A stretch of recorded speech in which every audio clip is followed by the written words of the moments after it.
Good evening, YouTube, and welcome to my tutorial on my 55-gallon sump. Requested to me a few times now, more specifically from Jungle Gym Aquatics over here on YouTube. You got to go check his channel out. I've known him for 20 years. He's a sweet guy. He's got some beautiful setups. I love it. I absolutely love the setups he got. There was a comment or two. Thanks for watching my videos. I'm sorry I didn't remember your name. I probably should have looked it up before I did the video. But whatever, shout out to you too. Thanks for everybody that's watched the video so far. I got some cool stuff coming in the future this year in 2025 I'm really excited about. But let's get into the 55-gallon sump. Today we're gonna do why I use it, what it does. I'll tour, and then how it's built and how it works. So for everybody that doesn't know and hasn't watched my channel, this is a 220-gallon built in the wall. It's got an Oscar in it, beautiful Severum, some chubs, you know, hornpout. I mean, it's got some fish in it. And it's got a 55-gallon sump. And for those asking about a sump, you know, why would you use a sump on a freshwater fish tank or any fish tank? It's basically to keep the nitrates down, is the main reason. I'll explain to you how that works later in this video. But it's basically to lengthen water changes and to hide some of your equipment people use it for. There's a bunch of different reasons. It helps oxygenate the water. It's just a room for beneficial bacteria. You know, and obviously it's just a beautiful, beautiful thing to do. Especially after, you know, 5 years, it just grows into a beautiful garden. You can put anything in it you want. I have a convict cichlid in here. He's called Dick Tim. The convict, he's in there by himself because he's a jerk and he likes to bite if I go in there and trim plants. So anyway, I explained what it does, and now here's a little tour for those of you who don't know. The overflow is right here, and it comes down this pipe into the first chamber, which is the dirty water chamber. It's got a filter sock in it. You can see a little example of what comes through by these dirty fish, and it's an even more reason to use a sump. And then it goes over the first wall into the refugium, which has some beautiful plants in it.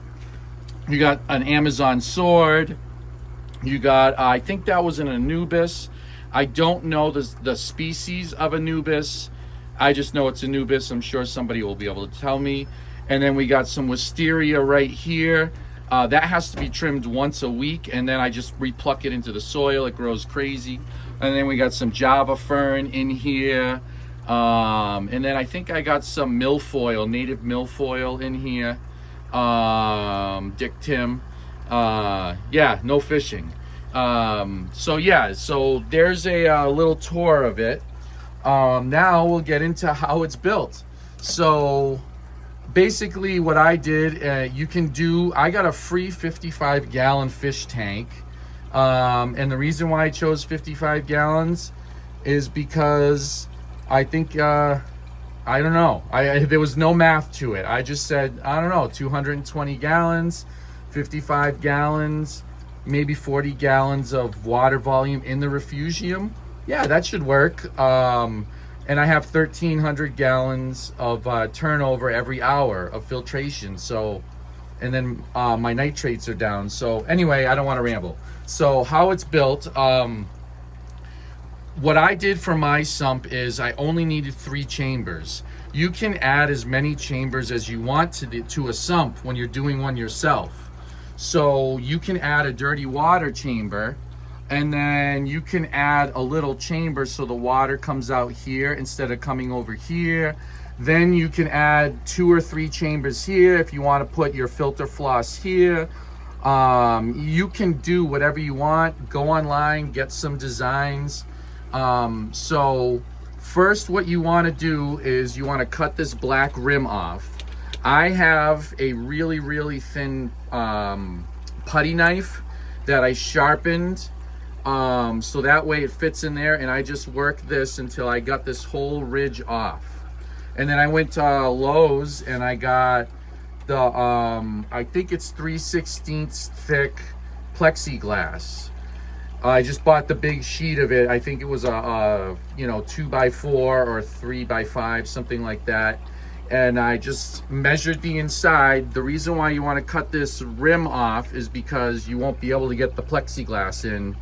I don't know if I need to explain, but I figured I would. So then you got to sand down the plexiglass where it's going to contact the glass, because the aquarium adhesive doesn't stick to the plexiglass. I found out the same. It wears out after like a year, and you can see there's a lot of water pressure up here, you know what I mean? So you got, I think, 20 inches tall. There's a lot of water pressure up here to push this over. So that's why you can see the braces, and if you look, they're cloudy, not because of the water, but also because I sanded them down, and then the aquarium adhesive, so this holds the wall this way, and then there's some in there that hold the wall that way. So that was a little thing that you might want to do. And you can design it so there's a chamber here and you put your sponges in here. You're just going to take up more of your refugium, and I wanted more refugium. So, that's what I did. Now, the crown jewel of doing this refugium is I couldn't pre-drill this tank. This tank is not pre-drilled. I believe now that it's handmade, because I've Googled 220 gallon tanks. I measured this one in the aquarium calculator and it came up 219 point whatever. So it's a 220. But I think it's handmade. Please, if somebody can tell me the brand of this tank, that would be great, because I don't know. But anyway, the way to tell, I was told, if your tank is tempered or not, is to put polarized sunglasses on. And if you see like a faint spider webbing and like a rainbowish iridescent color, then that's a good chance that your tank is tempered. And obviously that's a no-no. So I did that. If somebody can correct me if I'm wrong, that's fine, but that's what I was told, and I didn't want to take a chance. So I just said forget it, and I'll make my own overflow. I will not take credit for this overflow, because I looked today, I watched the video 13 years ago, and I'm gonna call him out and hope that he sees this, and I hope he follows me. It was the king of DIY. I'm gonna say his name wrong because whatever. Araru Joey. Sorry, whatever. Go to his channel. He did a video 13 years ago that I watched on creating your own overflow. It is genius, okay? And I'll show you how it works. So here's my PVC. I did 1.25 inches, and I got lucky because I'm bad at math and it flows really well. In his video, I think he did 1/2 inch or 3/4, So this shows you that you can increase it. And the only thing I changed in his plans was I just added couplings, because I wanted to be able to take this overflow apart. Because a lot of times, this guy over here and this troublemaker will rip up plants and they'll get caught in your overflow. Anything here, all this does not have to be glued, because it pushes it enough where, it's not, you can take it apart. And then up here, I can take it apart. The water comes down here. So watch his video on making the overflow. It is awesome. It works. And all you do is, the only downfall is you have to prime the system. because it doesn't overflow by itself, because it doesn't work by gravity. It works by suction, you know, by whatever word I forget, you know, water flowing, you know, it works by that. So all you do is, that's what this chamber is for. I made this chamber, he says, I think in the video, how much higher to make it. I forget, it was so long ago, but you make it higher than the water level. I think I went a foot.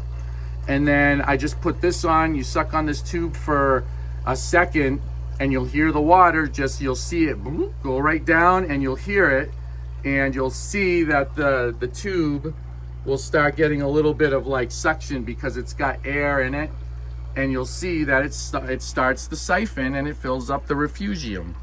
It works great for, you know, you don't have to drill your tank. Now, the other downside is, if you're going to make your own sump, this chamber is very important. This is the second sump I made. I have one upstairs in my 60-gallon hexagon, which, stay tuned for that. That one just blew a seal. Do your math as much as you can on this chamber, because if this chamber is too big, then if this chamber is too big and the power shuts down, this right here is the return bar that I made out of PVC that goes across the whole tank. That comes apart as well. Now, the problem is, obviously, it's going to flow back. So the level of this pipe this is a coupling, and what you do is you hone out that center right there where the pipes stop and make it a little bigger, and you can slide this up and down to keep the level of the tank at this level. So this tank will always stay at this level, and the evaporation affects the chamber down here. So the cool thing about that is you could put a top off if you wanted to, where it would automatically top off your tank. But I don't like using that kind of stuff, so I just have a manual top off, which is ugly right now. Excuse me. This is the top, you know, the automatic, quote, fill for my tank. And then this is the valve for the sump, where I top off the sump. That'll be another video. This ugly plumbing is going to be changed to something absolutely beautiful. Sorry about my fingers. I'm new on this planet. But yeah, this is going to be changed this spring or whenever. I got some stuff already for it that I found in the garage. So yeah, that'll be changed. So yeah, I mean, I think that's all you have to know. You say hello to the babies about my sump. You know, anyway, and the plants, by the way. So you know, in the dirty water chamber, we have the pothos. She loves the nitrates. Then we have Moses of the Cradle. The cool thing about these, you go on Amazon and type in aquarium flower pots. They're right there, and they hang. Oh, there you can see it. See the box? They hang on the rim of the aquarium. I have 4 of them, and you just shove your plants in there, and you can put them wherever you want. And then I have this light diffuser that I just cut and use it for everything, because I have a crayfish, and I don't want the crayfish to come climbing out of the tank. So he's in there somewhere. He's huge. He was under here this morning. I saw him. Yeah, I don't see him in there right now, but he was in there. So yeah, now what the sump does is the sump sucks all of these nitrates out of the tank. So I have to do less water changes and less water volume in the amount of time than I used to as the refugium started to progress. So just for comparison, right now I do every other Sunday. I do a third of the tank, when a year ago I had to do a half you know, every 2 weeks. I could probably span it out, but like I said, I like to keep my nitrates low. I like my animals to be healthy, and some fish, they stress a lot more with their nitrate levels than others. And I just, you know, would you want to float around in your own, you know, excrement, you know, kind of thing? So that's what I think of. As long as my nitrates are below 0.5, then I feel like I'm comfortable and I'm doing good. And obviously my fish are huge and old, and you know, the system's doing good. So I feel that the sump is doing a really good job. Oh, and also I can't forget this either, that it also adds oxygen into the system. As you know, during the day, the plants absorb carbon dioxide and expel oxygen, and then when the lights go off, they will absorb oxygen out of the system. But in a sump, there's so much, you know, current everywhere. I mean, look, there's agitation in here. If you look, see, that's pure. I mean, that's oxygenated water in there. You know, I mean, and then if you look up here, you know, you got oxygenated water. So the only reason why I have an air stone is just for decoration. This castle is like 30 years old. I've had it forever. And then this house here was the very first decoration I ever put in a fish tank when I was 6 years old in a 15-gallon aquarium. When I got my first pair of baby Oscars, I think they lasted 3 months, and I had to put them in my father's tank. So yeah, that's a tour of my 55-gallon sump. I hope I didn't leave anything out. I hope this was informative. If you have any questions, put them in the comments. You know, like I said, go check out King of DIY, Jungle Gym Aquatics. And thank you for everybody who requested this, and thank you for liking my videos. And yeah, I got some projects coming up that are going to be pretty fun. And you know, I hope you guys like it. I hope you enjoy, and we can put out some fun content. Have a good night.